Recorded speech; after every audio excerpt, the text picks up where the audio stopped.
Мындан бир нече күн мурда Ак Суу районуна караштуу Тегисчил карьеринде мамонттун сөөгү табылган болчу. Бишкек шаарынан келген археологдор ал калдыктарды алып кетишти. Ал эми кечээ күнү дагы бир калдык табылды.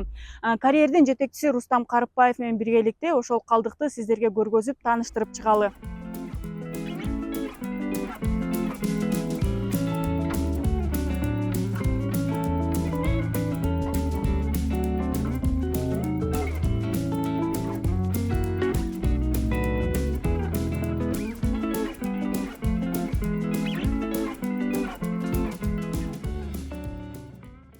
Мындан мурда 20-30 метр жерден чыкты эле.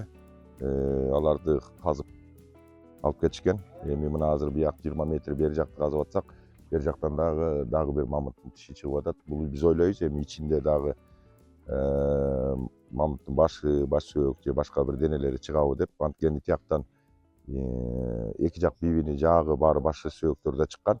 А бул болсо жаңы чыгып атат да дагы. Казган жерибиздин баарында эле сөөктөр чыгып атат да, жалаң эле мамонттуку чыгып атат да.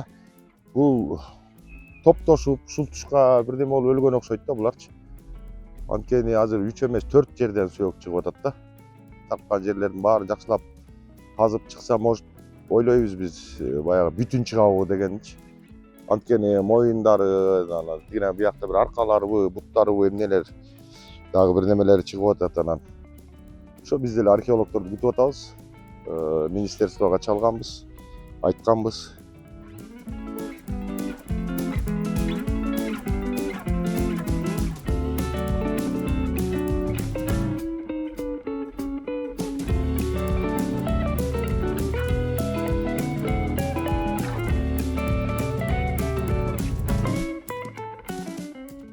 Мындан кийин эми аябай өтө эле кылдат.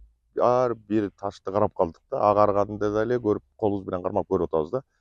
Азыр коркуп калдык, чынын айтсак. Бул дагы өтө мындай көрүнбөй эле турган неме бир моментте чыгат экен, анан аны да биз байкабасак, илип алып же сындырып алсак, биз деле ойлойбуз ушуну бир бүтүн чыгарып алсак, бүтүн алып чыксак дегенчи.